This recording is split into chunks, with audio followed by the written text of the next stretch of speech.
El arte de soplar las brasas, de Leonardo Walk, capítulo 7.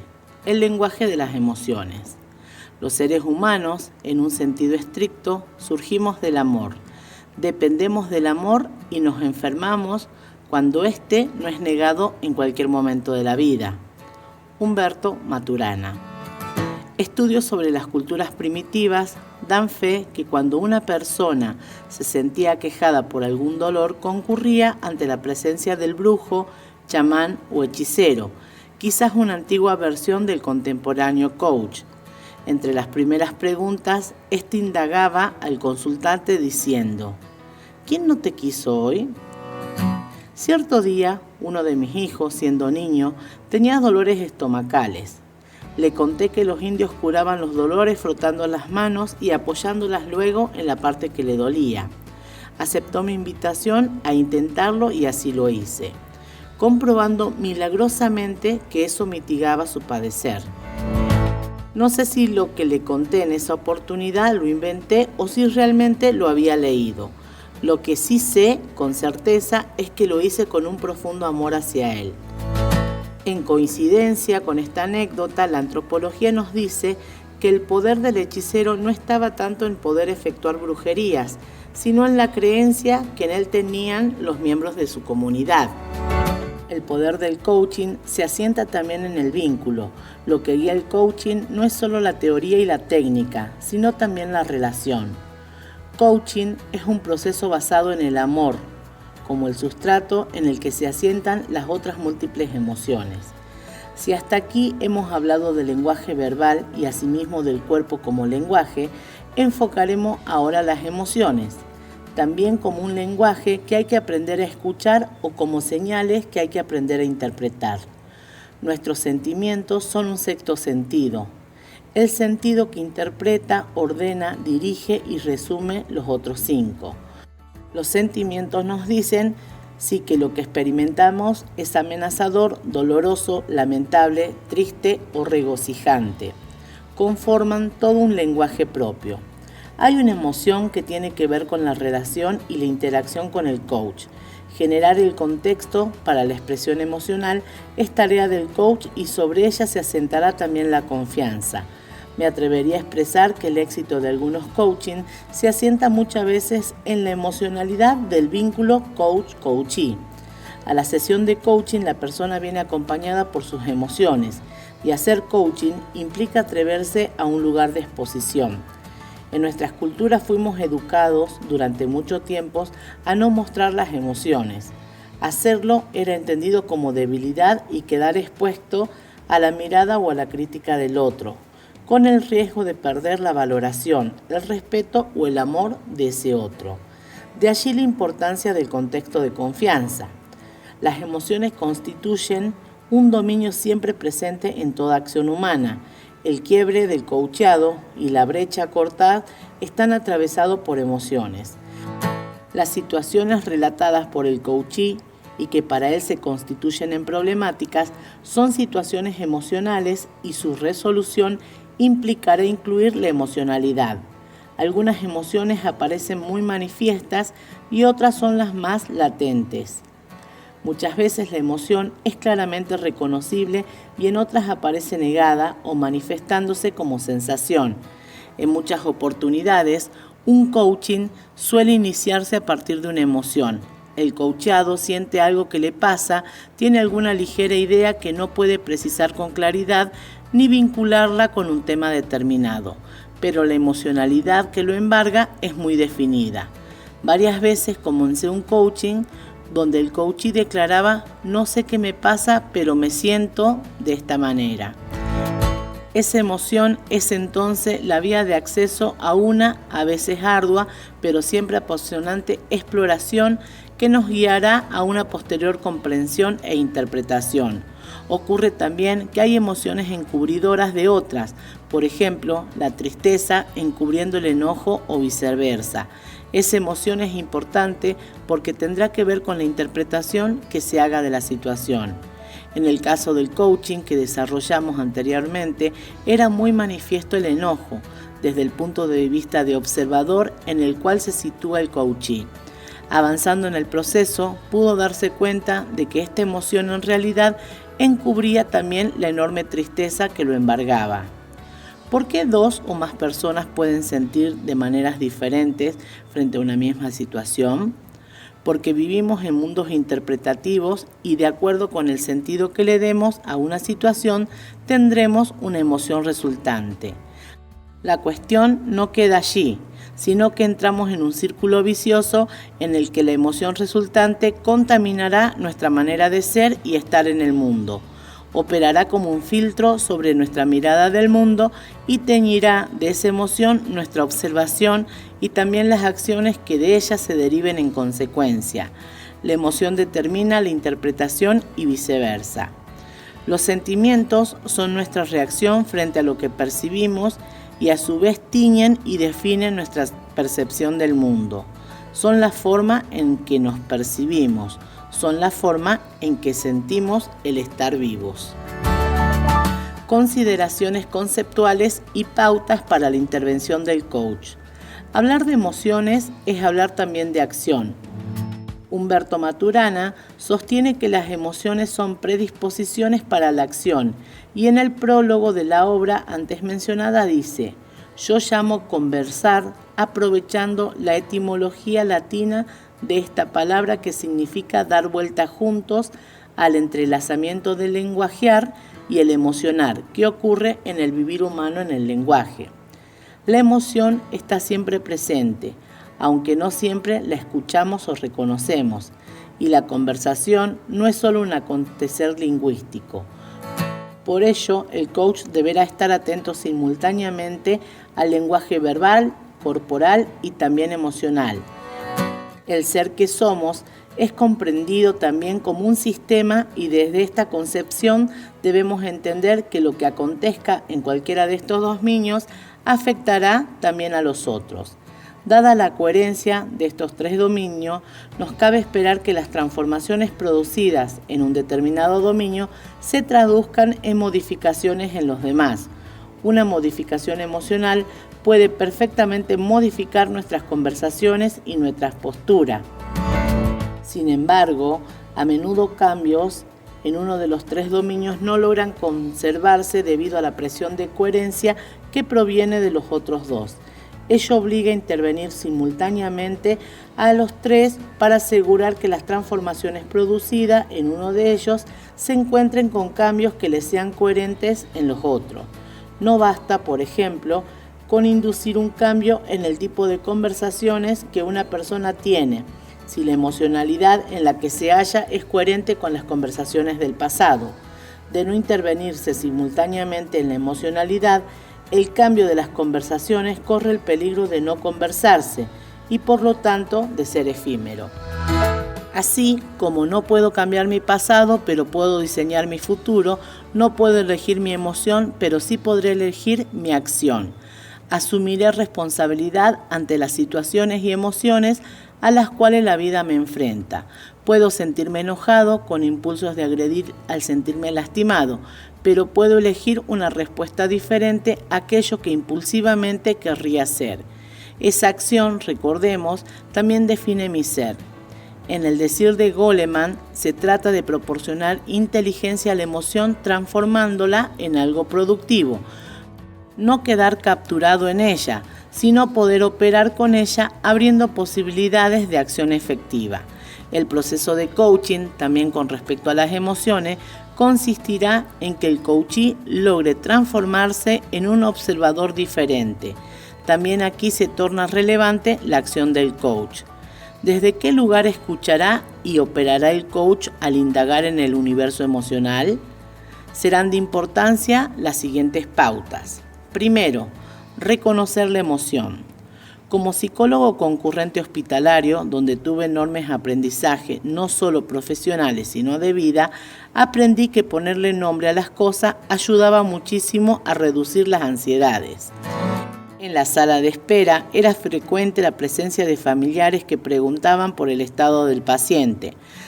Si el profesional de guardia respondía "no sabemos aún, estamos investigando", etc., incrementaba el nivel de angustia de los consultantes. Si en cambio la respuesta era Tienes X cosas y le estamos prestando la atención correspondiente, aunque el nombre de la cosa le resultara incomprensible, reducía su ansiedad. Había algo que tenía nombre, era reconocible y se la podía enfrentar, se podía operar ante ella. Lo mismo acontece frente a las emociones. El coachí relata un suceso o acontecimiento que quiere coachear. A veces ni siquiera trae el evento ocurrido, sino que trae una emoción.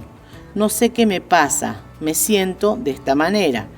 En un principio intentamos definir cuál es la emoción que siente ante un evento o una situación relatada. El coachado se transforma en observador de su emoción hasta que puede ponerle un nombre. Ante esto, siento tal cosa. El rol del coach será escuchar e indagar respetuosamente, ayudando al otro a expresarse, cuidándose y cuidándolo, de no rotular de manera inmediata. He observado a muchos aspirantes a coach que, no pudiendo manejar su propia ansiedad, diagnostican rápidamente una emoción. Muchas veces esos rótulos están basados en rapidísimas inferencias, basadas en mínimas evidencias. No está mal hacer inferencias, lo erróneo sería transformarlas en hechos sin chequearlas con el otro. Por ejemplo, el coach observa que su interlocutor está cabizbajo, de brazos caídos, ensimismado y poco expresivo. Sería un error decirle «te veo deprimido».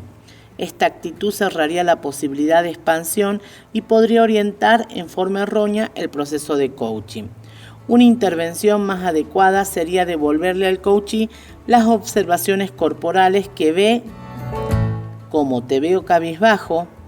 A diferencia de otras oportunidades, tus comentarios son mínimos, estás como vuelto sobre ti mismo. Tengo la impresión de que algo te pasa o de que algo te preocupara. ¿Es así? ¿Querrías conversar acerca de ello? El coach deberá siempre chequear sus inferencias. Cuanta más competencia desarrolle en el lenguaje emocional y corporal, mayores serán las habilidades para hacer sus distinciones. A mayor definición, mayor posibilidad de acción. 2. Aceptar la emoción. No elegimos la emoción. Así como ocurre con la columna izquierda, esta aparece y ocupa un espacio y energía personal. Esa emoción aparece disparada por algún evento o situación, ya sea de bienestar o malestar, y ante la cual sentiremos placer o displacer. Desde el punto de vista del coachee, se trata de aceptar la emoción sin juzgar, sin juicio. Comprender que las personas no elegimos sentir lo que estamos sintiendo. De esa forma, evitaremos agregar malestar al sufrimiento. Por ejemplo, no sentirse el mal por sentirse mal. En un duelo, no sentirse el mal por no poder llorar. La pregunta luego será, ¿qué voy a hacer con esa emoción? La acción como responsabilidad sí es una elección. Tener la tentación de hacer algo es diferente a hacerlo. La tentación aparece, hacerlo es una elección. Desde el rol de coach, insistimos en la consideración conceptual de que esa emoción es particular del tipo de observador que cada persona es. La emoción será la resultante de una interpretación personal del sujeto. En este sentido decimos que las emociones son indiscutibles. Respetar la legitimidad del otro es aceptar y respetar su emoción como legítima, aunque nosotros, desde la escucha, sintamos algo diferente. Se trata de aceptar la emoción del otro sin juzgar o criticar, pero sí, como veremos más adelante, analizar críticamente la opinión. Es aceptar de modo incondicional la emoción, para luego indagar en las razones, en los pensamientos y opiniones. Parafraseando palabras de Talmud, no vemos el mundo como es, sino como somos. Podríamos decir, no nos emocionamos como queremos, sino de acuerdo con la interpretación que hacemos. Recordemos que nuestros juicios hablan más de nosotros que del mundo. Son nuestras interpretaciones acerca del mundo.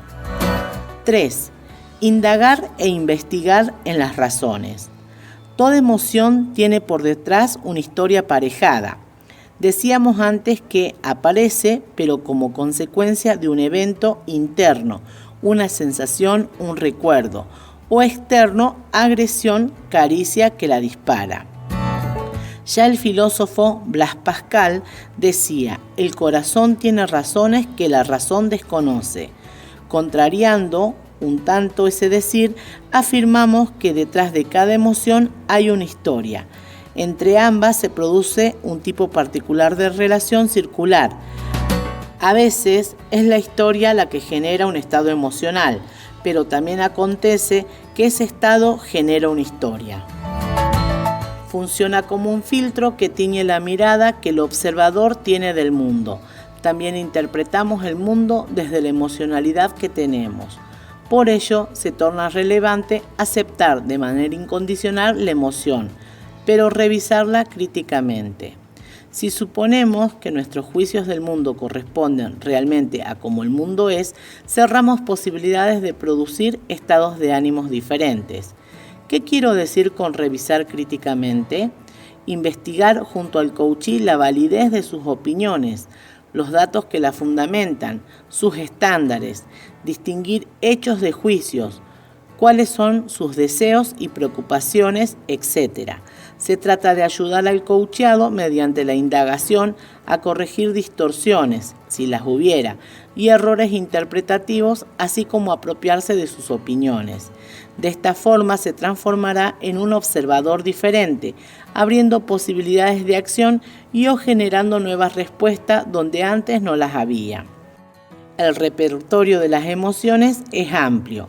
A continuación presentaremos un repertorio de emociones básicas, con preguntas que facilitarán la indagación del coach y guiarán la investigación del coachee. Las presentamos a modo de guía ya que no son exhaustivas. El coach sabrá adaptarlas a su modo coloquial personal. Preguntas guías. Miedo.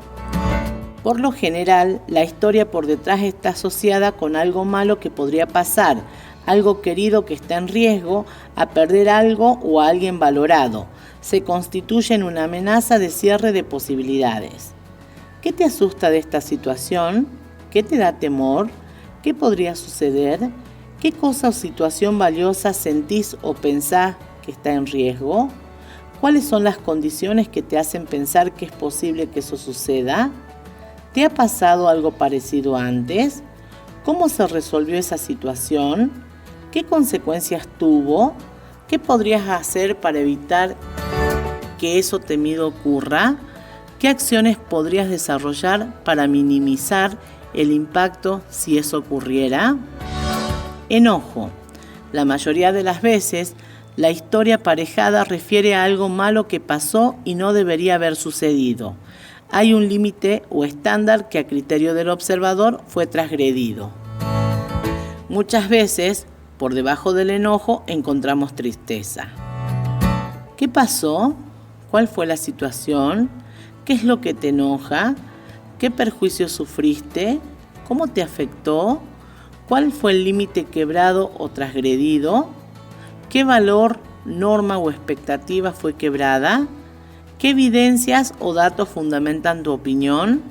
¿Por qué ese valor es importante para ti? ¿Cómo podrías expresar productivamente tu enojo? ¿Qué reparación necesitarías? ¿Qué tendría que ocurrir para recuperar tu estado de paz? ¿Qué acciones podrías asumir responsablemente para lograrlo? Culpa. Es el enojo consigo mismo. Por lo general, la historia por detrás tiene que ver con que uno transgredió sus propios límites o estándares y provocó consecuencias no deseadas, bien asociada a haber hecho algo malo que no debería haber acontecido. Corporalmente es una emoción muy asociada a lo auditivo. Escuchamos el autorreproche o el reproche del otro. La vergüenza, en cambio, está más asociada a lo visual, quedar expuesto ante una mirada del otro. ¿Cuál fue la situación? ¿Ante qué sientes eso? ¿Qué te remuerde? ¿Qué perjuicio causaste? ¿A quién? ¿Qué valor, norma o límite considerás que transgrediste? ¿Por qué ese límite es importante para ti? ¿De dónde viene? ¿Dónde lo aprendiste? ¿Cómo afectó al otro? ¿Qué reparación podrías ofrecer? ¿Hay algo que te impida hacerlo? A veces, esta pregunta cambia la orientación del coaching. Por ejemplo, si el coachee dijera que es el miedo lo que le impide actuar, se trabajará la emoción del miedo, para luego, ya limpio ese campo, seguir profundizando en acciones posibles para trabajar su culpa. ¿Qué necesitarías que pase para perdonarte? ¿Qué acciones podrías desarrollar en ese sentido? Tristeza. Casi siempre la historia por detrás refiere a que algo malo pasó, algo o alguien querido se perdió, una posibilidad se cerró. ¿Qué situación te entristece? ¿Qué sientes que perdiste? ¿Qué posibilidades piensas que se cerró? ¿Qué valor tenía eso para ti? ¿Tienes posibilidades de recuperarlo? ¿Qué deberías hacer si eso fuera posible? ¿Qué te ayudaría a procesar y a trascender ese estado? ¿Qué te lo impide? Alegría, entusiasmo, vergüenza, envidia, nostalgia, orgullo, resignación, optimismo, gratitud son solo algunas de las otras múltiples emociones o estados emocionales que acontecen en el diario vivir y por lo tanto se registran en situaciones de coaching. Sobre la base de los modelos arriba detallados, es posible construir un conjunto de preguntas guía que colaborarán en la orientación del proceso. 4. Analizar acciones posibles. Una vez atravesadas las instancias anteriores, el coach y el coach tendrán una mirada ampliada sobre la emoción investigada. Aún es muy probable que se tenga una comprensión diferente acerca de la misma. El solo hecho de poder hablar de la emoción posibilita una observación distinta y también posicionarse en un sentimiento diferente. Llegamos a la comprensión más cabal de ser uno quien tiene la emoción y no ser la emoción quien lo captura y mantiene cautivo a uno. Estamos en condiciones de operar con la emoción y no desde la emoción. Etimológicamente, emoción proviene del latín emovere o movere. Implica movimiento, acción, pulsión interna que pugna por salir, por expresarse, presionar hacia afuera. La pregunta entonces será, ¿qué vas a hacer con esto? ¿Qué posibilidades de acción te vas a dar? ¿Cómo operarás habilidosamente con la emoción? En otras palabras, la acción sería la respuesta salida que le demos a las emociones, pero estas emociones provienen de nuestra particular manera de observar el mundo y de la interpretación que hacemos de esas percepciones. Operar con la emoción no es actuarla en el sentido del acting, tampoco es negarla o manipularla, ni mucho menos dejarla que se exprese impulsivamente. Es reconocer la libertad y la responsabilidad de elegir la forma de actuar y transformar esa acción en productiva. Recordemos que así como ocurre con la historia y el revisionismo histórico, podemos cambiar la interpretación del pasado, pero no los hechos de ese pasado. Lo que sí podemos es diseñar un futuro. Siguiendo a Daniel Goleman, podríamos definir a la inteligencia emocional como la capacidad de reconocer nuestras propias emociones y administrarlas dentro de nosotros y en nuestras relaciones. Es la habilidad para controlar y regular las emociones y usarlas para guiar el pensamiento y la acción. Entonces, coach y coachee diseñarán posibles acciones hasta el próximo paso. 5. Compromiso de acción. Definida la opción, se profundizará en las dificultades, obstáculos y competencias para desarrollarla. El role-playing es una excelente herramienta para el diseño. Recordemos que toda libido no expresada, en cualquiera de sus múltiples formas, queda incorporada y se hace tóxica. Podríamos decir que la emoción está a la espera de una acción y esto requiere expresión. Si bien en términos y en contextos psicológicos o psicoterapéuticos en los que se opera de otra manera y con otras finalidades, el siguiente concepto no sería totalmente adecuado. Sí me resulta muy apropiado en términos del coaching y sus finalidades. Cuando se experimenta una emoción válida, es decir, basada en opiniones fundadas, se incurre en una deuda emocional. Como escribe David Widcott, Para saldarla hace falta un pago en términos de acciones efectivas, pero si se rehúsa a pagar, relegando la emoción a la inconsciencia, la deuda comienza a acumular intereses y, si la misma excede de cierto nivel, uno cae en la quiebra emocional. Cada emoción tiene una demanda específica. Al evitar el desafío, la emoción se estanca. Al resolver saludablemente el desafío, la emoción fluye y posibilita recuperar un estado de paz interior. Al asumir responsabilidad ante nuestras emociones, también estamos responsabilizándonos frente al mundo. Por último, quiero agregar 2 sugerencias más para la escucha del coach en relación con el tema del manejo emocional. Se refieren a las trampas en las que es posible caer o distorsiones que debemos considerar. A. Ambigüedad de la palabra sentimiento. Con frecuencia escucho en mis consultas, tanto de pacientes como de coachee, una confusión al hablar del sentir. Sentir es utilizada de 3 maneras: como sensación, siento calor; como pensamiento, reflexión, donde después del siento viene generalmente una opinión: siento que no me quiere; y como emoción propiamente dicha: siento tristeza. Como esta confusión es frecuente en el uso coloquial de nuestra cultura, muchas son las veces que advierto la distorsión, pero la dejo pasar ya que no hace al contenido esencial de la conversación. Pero en otras oportunidades, cuando considero que es relevante, y en esto es muy importante la escucha activa del coach, lo señalo a mi ocasional interlocutor con la finalidad muy precisa. Por ejemplo, señalarle que lo dicho por él, no me quiere, respecto de otra persona es una opinión y que es útil investigarla sobre la base de datos, hechos que la fundamenten. A su vez, esos hechos posibilitarán una transformación del observador y por lo tanto de su interpretación. Será muy diferente decir ante esos hechos yo no me siento querido que atribuirle al otro una emoción que puede no coincidir con la percepción que tiene. Otra persona, ante las mismas circunstancias, tendría otra opinión o no pondría en tela de juicio el amor del otro. En otras palabras, también aquí estamos hablando de responsabilidad y de la apropiación de los juicios. B. No al chantaje emocional. También, en este caso, reitero las aclaraciones previas. Hay conversaciones que hacen al modo de hablar de una cultura y se comprenden dentro de un determinado contexto. Son los llamados contextos de obviedad. En otras conversaciones, sobre todo en las de coaching, se torna relevante señalar la distinción cuando el coachado dice, por ejemplo, mi jefe me hace sentir miedo, enojo, etc.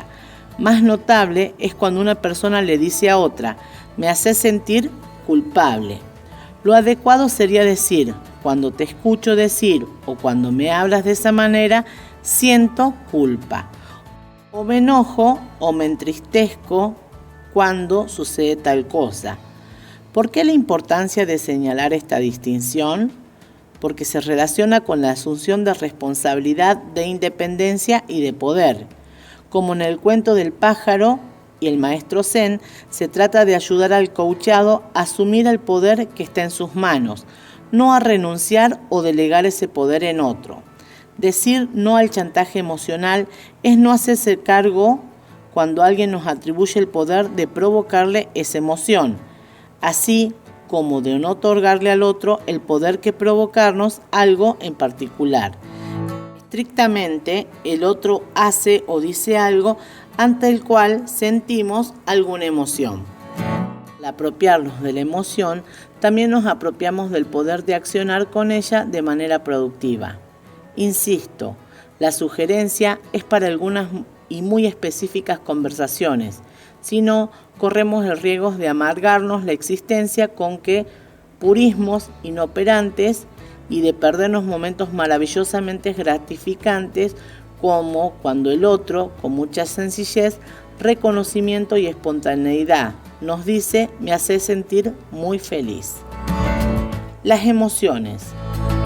Cuentan que una vez se reunieron todos los sentimientos y cualidades del ser humano.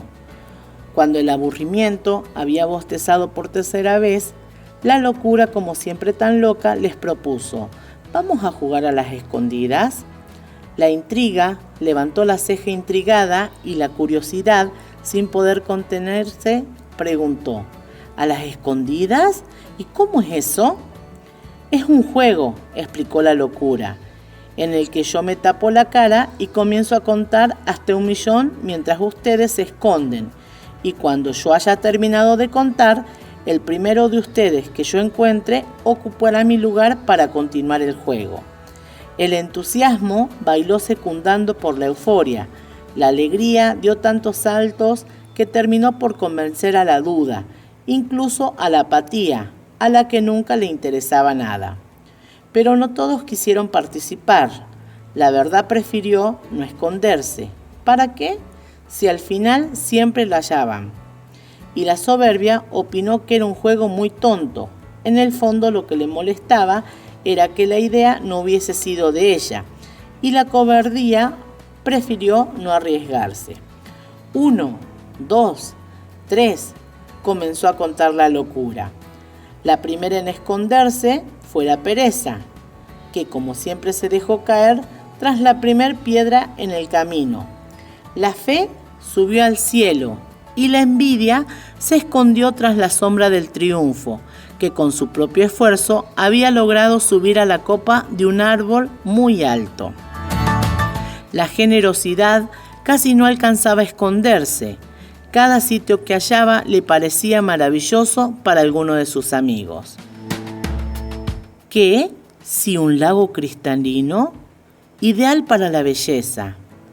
¿Qué? Si la hendidura de un árbol, perfecto para la timidez. ¿Qué? Si el vuelo de una mariposa, lo mejor para la voluptuosidad. ¿Qué? Si una ráfaga de viento, magnífico para la libertad. Así, la generosidad terminó por ocultarse en un rayito del sol. El egoísmo, en cambio, encontró un sitio muy bueno desde el principio, ventilado y cómodo, pero solo para él. La mentira se escondió en el fondo de los océanos. Mentira, en realidad, se escondió detrás del arco iris. Y la pasión y el deseo en el centro de los volcanes. El olvido se me olvidó dónde se escondió. Pero eso no es lo importante. Cuando la locura contaba 999.999, el amor aún no había encontrado sitio para esconderse, pues todo se encontraba ocupado, hasta que divisó un rosal, y enternecido decidió esconderse en sus flores. 1.000.000, contó la locura y comenzó a buscar. La primera en aparecer fue la pereza, solo a 3 pasos de una piedra. Después se escuchó a la fe discutiendo con Dios en el cielo sobre zoología. A la pasión y el deseo lo sintió vibrar en los volcanes. En el descuido encontró a la envidia y claro pudo deducir dónde estaba el triunfo.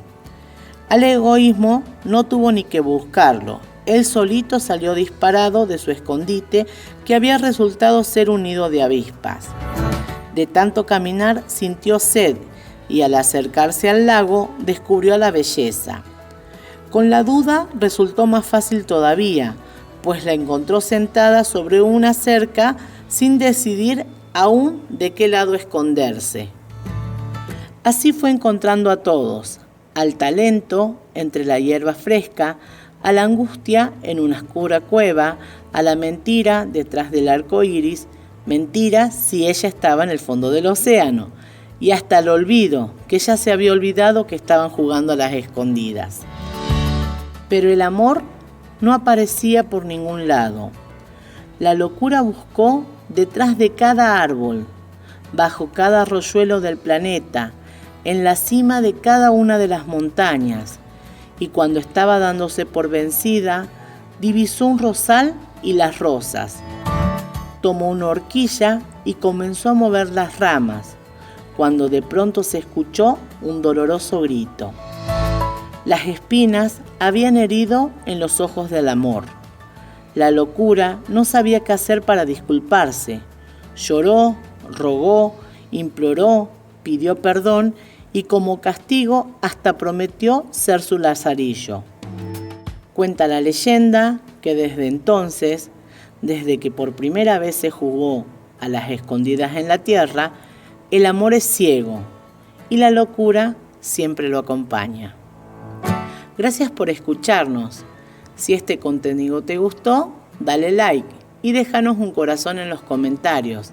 También podés visitarnos en www.ibandi.com.ar.